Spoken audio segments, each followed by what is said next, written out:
All right, Brian, you want to start us off? All right, we're here at a home designed by the architect Paul Wuesthoff. I'm looking at my cheat sheet because you may not know, we're architecture brokers. We help people buy and sell architecture. We don't just do home tours. We want you to come to us to buy this house. There's our call to action. But to add to that, this is our first time seeing the house, and so cheat sheet notes. None of this is rehearsed. We're basically doing this almost real time. Exactly. So we're at 6944 Crest Road in Rancho Palos Verdes. This is a 4-bedroom, 3-bath house, 2,600 square feet, listed by Compass at $2,799,000. And again, it's designed by Paul Wuesthoff, built in 1965. All right, let's throw that away and then show Let's check it out. the special people all the cool things about this house. All right, let's do it. Well, I mean, you see a lot of them from right here, you know. I'm going to back down. This hardscape is wonderful, bringing you into the home, but immediately you get the stacked bond of the masonry fireplace together with a decorative motif, blocks turned on their side to make this kind of stacked vertical sculptural element, the Neutra font, the vertical grain siding, the exposed posts and beams. It's sort of all right here. Yeah, and if you look at it in terms of just geometry, this path of travel here brings you up and you're looking up at the chimney, so it's got this nice little linear pathway. Then it makes you meander into the home, so you're constantly have to be aware of your surroundings and you're looking at things. It sets it up for you in a really special way. I agree. This is a much different experience than if you just had this path lined up with the front door. Yeah, exactly. So it makes it more special. But it makes it is more special, the right way you'd say absolutely. it. I love the way that these windows are butt up against the corners here, and this corner here matches this corner here, and so it's like you already know that you're in a space that's been thought out. Yeah, this is almost like a little courtyard. You know what this reminds me of? The Vatican. You know, the way the arms of the plaza kind of wrap around you and welcome you into this space. Yeah. And then this roof line, you want to talk about it here? You want to talk about it when we go you know, in? I mean, again, all this stuff's happening at the entry, and we've got this fascia that the architect has held out from the edge of the roof decking so that you get this kind of light well that comes down. And it's also an extension. It's the idea that the architecture continues into the landscape. Yeah, and then I want everyone to pay special attention to this blue datum point here, because essentially that happens throughout the entire house to some degree. Not in the kitchen, but in the bedrooms and in the living room. There's this data point that happens throughout. Would you say that puts you about 8 feet? How tall are you? No, it's lower than that. It's not, it's barely 7. Like this is, you Yeah, know, I'm 7. 6 foot, so Yeah, I'd probably say 7. Hey, you know what I just noticed? This is a gutter. This is an integral gutter. Oh, wow. Which is a really beautiful detail. Oh, the way it Yep. it ends it, but it pulls it off of that edge, but it's also it incorporates it into this these slats here. Yeah, the roof decking. The roof decking. It's really nice. After you. Of course, you've got this entryway that I don't know if this was done intentionally or not, but one of them is translucent, the other is transparent, and then the door is right symmetrically placed in the middle. That is interesting. Gives you a little privacy. This is one of my favorite things about this house, this decorative tile. And here we'll give the shout out to Coop of Hood Century Modern, because at his lecture at Woodbury, he was talking about how a lot of these mid-century modern design motifs actually came from Africa and were incorporated into architecture by tradespeople, in particular wrought iron workers. This is ceramic, but he was showing textiles that have this kind of motif that go back to Africa. Right, and it acts as a screen wall, so you get a glimpse as to what's happening behind it, but by the same token, there is some version of privacy. And I'm a sucker for these planter boxes. Pierre Koenig did it in Case Study 21, but if you look at it, he takes it from the exterior and brings it into the interior, so it kind of blurs the line between interior and exterior. Yeah, I love that. And from the inside looking out, it just takes your eye right out. It's almost like a metaphoric river. You know, these are Mexican river rock. Well, here's that datum you were talking about again that runs at, you know, this is 8 feet at the end of my fingertips. And this is a shade pocket, and so it hides the track for draperies that once ran behind this valance, but it's also a datum that you pointed out runs throughout the entire home at that height, which really adds this kind of subliminal excitement. Right, and the in some architecture. places it becomes very useful. There's light fixtures embedded within them, so it's not just about the track, but it's also about the light fixture that's in it. So it makes it a nice space to put things in and kind of hide them. So in here, you know, you've got this beautiful translucent stain on the decking. Nobody's painted this white like we see in so many houses where they just come in and blow the entire house white. They did paint the vertical siding in here. I bet that's vertical grain fir under there. But you again perceive the language of the architecture running consistently throughout. And what you're going to see, which is very common in a lot of these modern century homes, is you're always getting a glimpse to the exterior. There's always some dialogue between interior and exterior. And so here, you walk in and you see the pool, and it just already makes you feel serene. You're in a different place. You're not outside any longer. You're in someone's home. That's true. It makes it feel much bigger than it is. Mm-hmm. And then you mentioned the Clerestory windows. That's a common theme throughout the house, but these Clerestory windows are just remarkable. Let's take a look at this fireplace from the inside. So here we've got this stacked bond again, instead of a running bond where the block would be offset. These are stacked vertically and horizontally, so they make kind of a grid.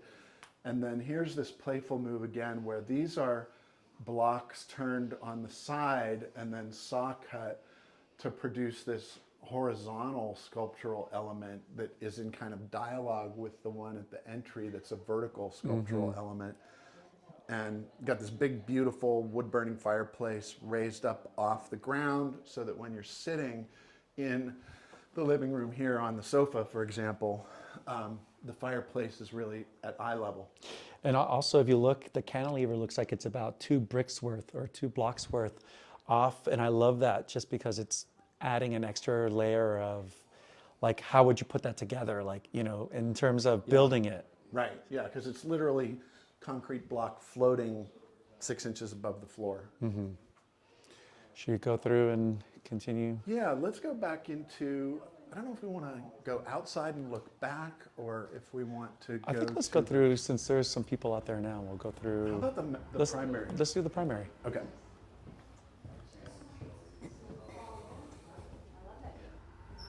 That's a great house.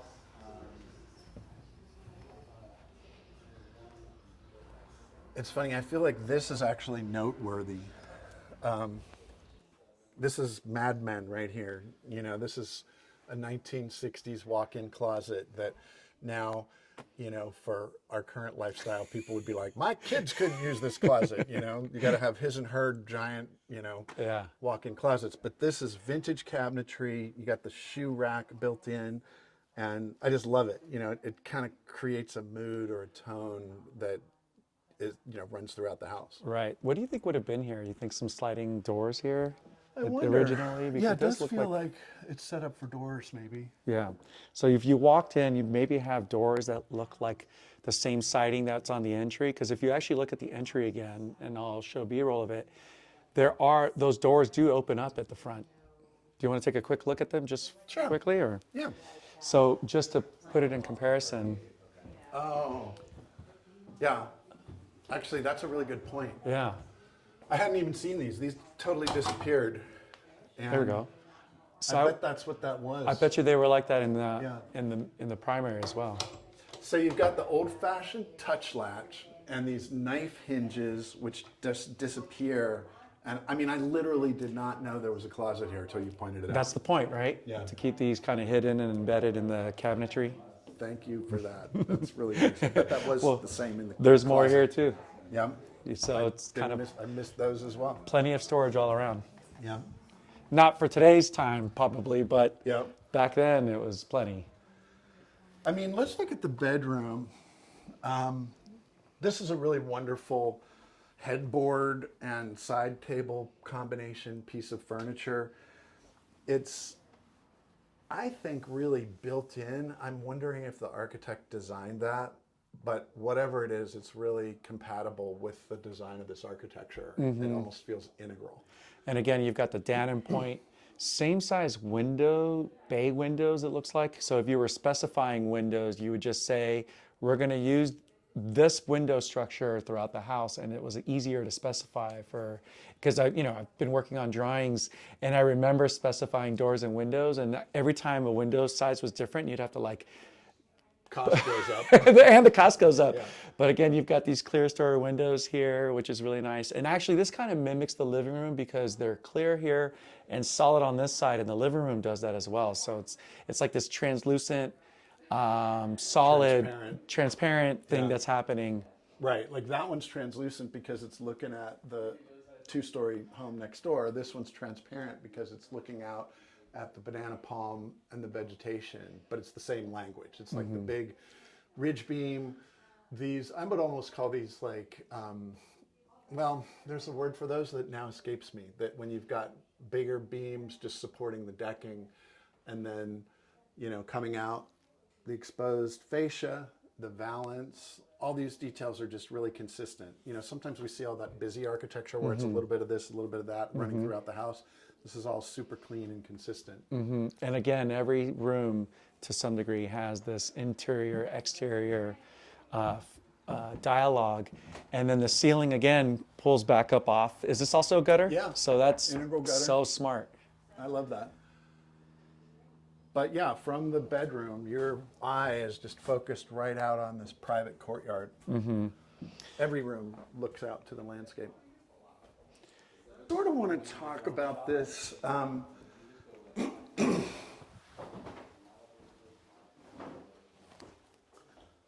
mean, I'm not a big fan of the floor, but I think it's not a bad choice. It's marmoleum that looks like it has some kind of coating on it, and so I think it's not an original finish, but this is an original configuration, and that's what I wanted to kind of talk about, is the fact that you've got this sunken tub, which is a total 1960s move. And hey, our favorite term, compression and release. Compression and release. Yeah. Like this is barely 6'8", Yeah. And so you've got this kind of compression that then when we go back out into the public spaces is relieved. Right, and again, there are some decorative features in the ceiling that are being identified, and some of those are light fixtures. Again, there's one here and there's one in the bathroom as well. So I just love those kinds of details. I know, that's a real Schindler detail where it's just a piece of glass built into the datum and hiding a light bulb, essentially. There's probably a fluorescent tube up there or something. But I love that. Right, so we've got the closet, you walk in, closet, bathroom, and then you've got the bedroom in the back there. Yeah. And then I think we should talk about the kitchen. The fact that we've got this open kitchen, plenty of counter space for cooking, what appear to be original cabinets, and then you've got this connection to the public space. So yeah, I love the fact that the original cabinets have been preserved. Looks like you've got a new quartz countertop, but the connection to the dining area and living room and pool from this sort of open floor plan, it's better than some of the stuff that we see today where everything is just one big room, because the living room's actually over there. So this is kind of a family room. There is a guest bedroom, and then the secondary bedrooms down this wing. So you've got some differentiation of space within an open floor plan. I was trying to figure out the floor plan. I don't know. I don't think it's symmetrical in any way. So I think there's probably wings throughout this floor plan. I'd love to see, actually, we should try to look for it, but we'll see what that looks See if like. we can find the floor plan. I've never seen, have you ever seen a kitchen sink in the island like this, where somebody's passing by while you're doing dishes? That is kind of interesting, right? It creates kind of a walkway. Yeah. I think that someone else might have pulled the whole thing back to the wall, and maybe had cabinetry, but it's an interesting move because it does create kind of a hallway back here. It does take away some cabinet space, but in some ways it makes the space feel more dynamic. Yeah. And so you're able to have visual connection to everybody as you're walking by. I like it. Yeah, me too. So we'll walk through. This is a really lovely courtyard here that heads into the casita. So which way do you want to go? Do you want to go to this? I'd like to go to these secondary bedrooms, because There are two of them back here. Again, you got your hidden cabinetry that you pointed out. And these bedrooms are symmetrical, so they've got the closet in the middle or the storage space in the middle. And you've got all the language of the post and beam design, the translucent stain on the decking. Here's the translucent glass looking at the neighbor next door, or really not looking at the neighbor. But the thing I love about this, I mean, I have lived in small houses. I do live in a small house, and you know, the people would raise families of 4 or 5, you know, 2 or 3 kids, and a couple typically coming back from World War II. This is the early 60s or mid 60s.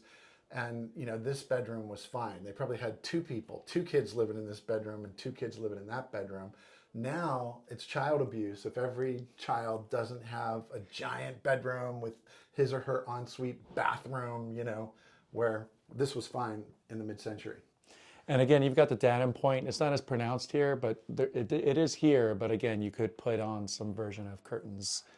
Yeah, it's functional. I mean, this is a valance hiding the track. In this case, it's new track, so it's not hiding it very well. But I would put lights up here and wash the ceiling. Yeah, that'd be a nice at night. And then again, this outdoor is shared with the primary. So, but again, you still have your outdoor space per bedroom. Yeah, so your eye is always being directed out. The same thing in this other bedroom, which is just kind of a mirror image looking out to the middle courtyard. All the same details. This one has a door, interestingly, which appears to be retrofitted, but I kind of like that. I sort of wish there were a door in that other bedroom. Me too, yeah. But this takes you out to this lovely courtyard shaded by this wonderful mature olive tree. And again, it's kind of like a planter box, like the way like it was on the interior. Yep. Got a little home office here. The thing I like about this is that, you know, they've got a computer screen that you wouldn't really want to look at, a printer, you know, like an office chair. I don't want to see this stuff in my house. I want to, you know, just close the doors, forget about it, go back inside, have a cup of tea and wind down for the evening. This allows you to put your office stuff hidden away and close the doors. I'm trying to get away from the kids. Yep, that's true. I need It some helps quiet. for that too. So now we're kind of circling around this Mud courtyard. room, laundry room.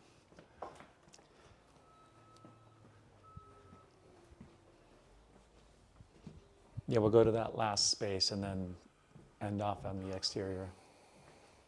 Got these Nelson lamps, which are nice here and in the dining area, back in this family room. And then we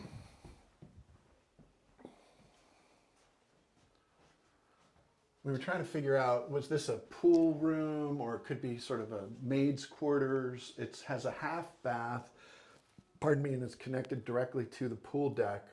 Could be used as a guest bedroom. It would be nice to have a door directly to the exterior, because then it would really be a pool room, right? Because you'd come in wet off of the pool, and then you'd come in, shower up, and then... Yeah, unfortunately it doesn't have a shower, but you've got this connection to the pool. And That's what the next owner should do, have some version of an exterior shower here. That'd be fun. yep. Oh, here we got that block again, another kind of block.